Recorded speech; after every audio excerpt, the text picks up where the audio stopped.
Baik, ketemu lagi dengan tutorial Excel. Jadi pada kesempatan ini saya akan membahas tentang Excel lanjutan ya. Jadi modulnya telah saya buat kurang lebih seperti ini, daftar modulnya. Jadi materi yang akan kita bahas yang pertama adalah fungsi logika lanjutan ya. Kemudian nanti fungsi VLOOKUP dan LOOKUP, dan yang ketiga adalah fungsi-fungsi lain ya, untuk bagian pertama, kedua, dan ketiga ini. Nah, untuk bagian pertama, fungsi logika lanjutan nanti membahas tentang review fungsi logika if tunggal dan logika if bercabang. Nanti akan ditambahkan dengan fungsi logika dengan operator boolean. Baik, kita langsung lihat saja teorinya dulu sebelum masuk ke praktek ya.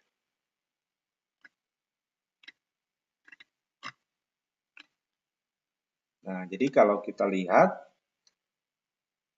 yang dimaksud dengan fungsi logika ini adalah fungsi untuk menghasilkan suatu nilai dari suatu perbandingan dengan nilai benar atau salah, di mana fungsi logika biasa menggunakan operator pembanding.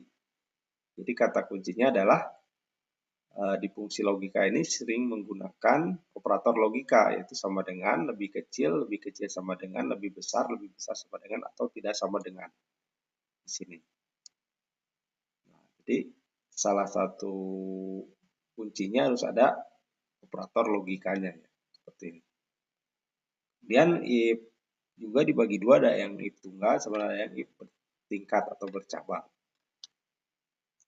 Salah satu kelebihan daripada logika if ini, kita bisa menyeleksi berdasarkan kriteria tertentu. Ya, salah satu contoh di sini rumus dasarnya ya. Jadi sama dengan if, kondisinya apa, syaratnya di sini. Kemudian nanti nilai benarnya apa disebutkan ya. Jadi hasil sesuai dengan syarat. Kemudian nanti ada nilai salahnya. Sebagai contoh kasus, misalnya di sini saya punya yang menjadikan parameter adalah kode jenis kelamin. Jadi di sini rumusnya sama dengan B6. Ya, jika B6 sama dengan P, berarti dia kategorinya perempuan. Selain itu dia laki-laki. Nah, ini nilai benarnya adalah perempuan. Nah, nilai salahnya adalah laki-laki. Jika kodenya P. Tapi kalau dibalik, bisa jika kodenya L, berarti logikanya yang benar adalah laki-laki. Seperti itu. Baik, kita langsung saja praktek bagaimana membuat pengkondisian if tunggal. Kita lihat di sini ya. Nah, ini kita hapus dulu. Kita hapus dulu datanya. Nah, ini tabelnya saya bikin agak banyak ya.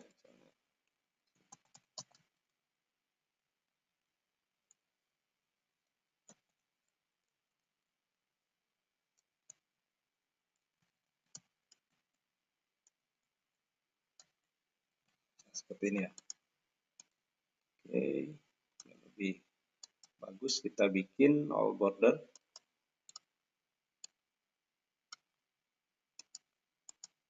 Nah, jadi rumusnya adalah setiap rumus di Excel harus diawali dengan sama dengan. Jadi sama dengan, kata kuncinya adalah if. Ya. Jika kode gender atau kode jenis kelamin posisinya ada di F4, di sini sama dengan P ya. Berarti hasil akhirnya adalah nilai benarnya adalah perempuan. Apostrof. Nah, kemudian nilai salahnya adalah laki. Nah, jadi seperti ini rumusnya ya. Jadi ini adalah operator logikanya pakai sama dengan, ini kondisinya menentukan nilainya P ya, nilai benarnya perempuan ya, salahnya adalah laki-laki. Oke, kita enter. Nah, jadi kalau Andi ini, nah, nama Andi ini misalnya kodenya P, berarti dia perempuan. Kalau misalnya saya ganti jadi L, berarti dia kondisinya lari ke kondisi yang salah. Dan yang berikutnya kita tarik aja di sini. Nah, tergantung jenis kode gendernya ya. Nah, sekarang bagaimana kalau misalnya kondisinya seperti ini? Jadi kasusnya ketika saya mengetikkan sembarang kode, misalnya seperti ini, A. Jadi ini dia langsung otomatis larinya ke kondisi salah ya, di sini. Harusnya ada keterangan bahwa kode tersebut tidak terdaftar.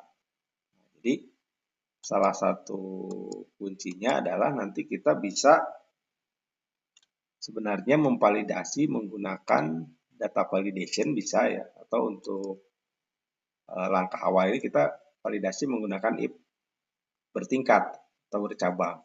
Jadi nanti pengkondisiannya akan membuat dua if.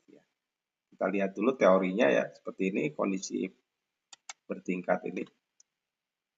Nah, jadi kata kuncinya adalah di mana if bertingkat atau bercabang terdiri dari banyak kondisi if. Itu. Syaratnya penulisan rumus hampir sama dengan fungsi if tunggal, hanya saja setiap pernyataan harus memiliki rentang nilai atau interval dan diikuti dengan nilai berupa teks yang berbeda-beda. Nilai setiap pernyataan hanya menggunakan nilai batas bawah dari sebuah interval. Jadi maksudnya seperti ini. Jadi jika kita menerapkan fungsi logika if bertingkat, tidak harus ada kondisi if lagi. Contoh di sini kita tambahkan if lagi setelah pernyataan yang di sini ya. Nah, berarti di sini kita bikin if lagi. Jika nah kondisinya sama ke F4 lagi. Jika F4 sama dengan atau L ya, maka kondisinya adalah yang benar itu adalah laki-laki. Jadi ini kondisi pertamanya P adalah perempuan, kondisi benar, kemudian F4L juga ada kondisinya benar juga laki-laki. Nah, di sini baru ada kondisi selain P dan L ya. Jadi kita tambahkan di sini kondisinya adalah kode tidak ada gitu. Seperti ini. Jadi ini kondisi benarnya ada 2, kondisi salahnya adalah 1. Jadi jika tidak mewakili P dan L, maka dia akan lari ke kondisi yang terakhir di sini. Oke, karena if-nya ada 2, kurung tutupnya juga ada 2. Saya enter aja. Nah, jadi seperti ini ya. Karena dia menuliskan kata A, berarti di sini nanti kodenya tidak ada. Kemudian nanti kalau kita L lagi, berarti laki-laki. L lagi di sini. Ini S misalnya. Nah, ini kan kodenya belum ditarik ya. Kita tarik dulu. Ini ganti sembarang. Nah, jadi sebenarnya nanti kita bisa memvalidasi data juga ya. Jadi intinya begini. Di sel ini tidak sembarang menggunakan atau tidak sembarang mengetik ya. Jadi kita harus gunakan data validation. Contohnya seperti ini. Saya hapus dulu. Jadi selnya taruh di sini, masuk ke menu data. Kemudian nanti pilih data validation. Di data validation nanti kita pilih di sini settingnya adalah list ya, memunculkan daftar. Nah, di sini source-nya itu nanti kita isi dengan L dan P saja ya. Jadi berdasarkan 2 kategori ini. Di sini pesan alertnya jika tidak terwakili, misalnya kode tidak ada. Oke, kita cek dulu. Seperti ini. Jadi udah muncul data listnya ya. Oke, kalau sudah kita tarik dulu ke bawah. Seperti ini. Berarti otomatis dia perempuan ya. Kemudian L, laki-laki. Saya ini ngetik sembarang. Misalnya kodenya A. Nah, nanti data validation-nya langsung muncul ya. Kode tidak ada, karena tidak terdaftar. Jadi harus memilih sesuai dengan pilihan di sini. Nah, itu salah satu cara kita mensiasati bagaimana supaya user tidak menulis kode sembarangan. Seperti itu. Baik, kita lanjutkan lagi materinya. Jadi tadi udah masuk ke logika if bercabang ya. Nah, ada tambahan lagi, misalnya ini kita menghitung kode berdasarkan agama ya. Jadi misalnya kode agamanya 1 Islam, kode agamanya 2 Kristen, kode agamanya 3 Hindu, kode agamanya 4 Buddha, 5 animisme. Nah, ini caranya hampir sama juga dengan tadi. Jadi di sini saya bikin misalnya kode agamanya ya. Nah, ini misalnya saya tambahin lah ya. Tempat beribadah. Yang di mana? Kode 1, kode 2, kode 3, kode 4, kode 5.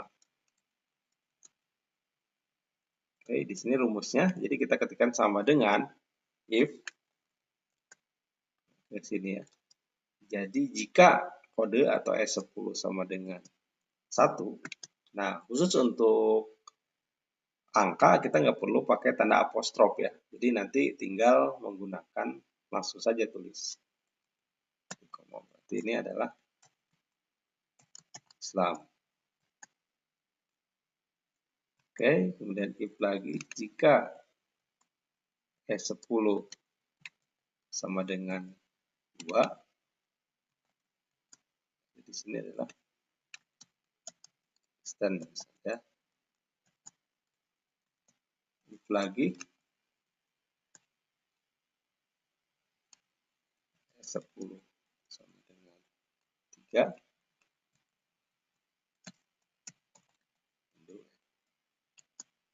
oke, if lagi 10 sama dengan 4, berarti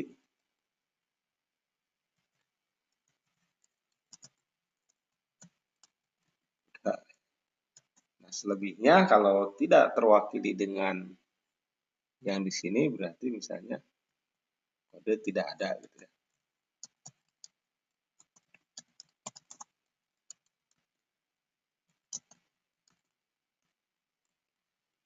Jadi ada berapa kondisi if di sini? Ada 1, 2, 3, 4. Jadi kurung tutup juga 4. 1, 2, 3, 4. Jadi ketika 1 berarti Islam ya. Kita tarik aja. Ini 2 langsung otomatis Kristen. Hindu, Buddha. 3 Hindu, 4 Buddha, 5 Buddha. Ada. Kalau ini ketik saya 3, langsung dia berubah. Ini tempat beribadahnya di mana gitu ya. Sama seperti tadi. Jadi kita tentukan. Jadi kalau misalnya jika di sini ya kodenya sama dengan 1, maka tempat beribadahnya di mana? Di situ ya. Sama seperti tadi. Jika 10 sama dengan 2, di sini adalah ya. Jika 10 sama dengan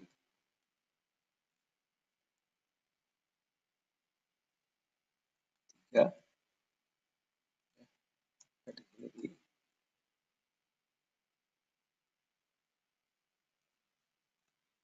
tempat ibadah Hindu ya. Nah, contoh kita dua dulu aja. Kita dua dulu aja ya. Ini dua dulu. Oke.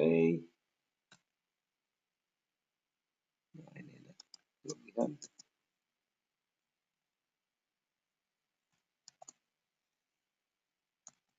Nah, ini kita bikin dua dulu aja. Ini kondisi salahnya lainnya ya.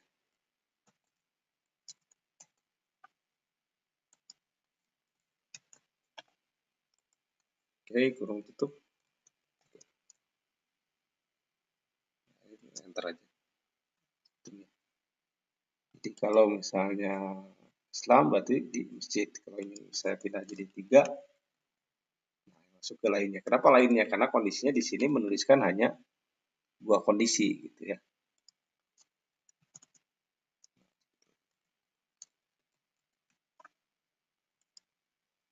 Tarik ke bawah. Oke. Nah, jadi itu tutorial bagaimana kita review tentang fungsi if tunggal dan fungsi if bertingkat atau bercabang, hanya dikombinasikan tadi dengan fungsi data validation. Baik, demikian tutorial di bagian pertama ini. Nanti kita akan lanjutkan di tutorial selanjutnya di materi Excel tingkat lanjutan. Sekian dan terima kasih.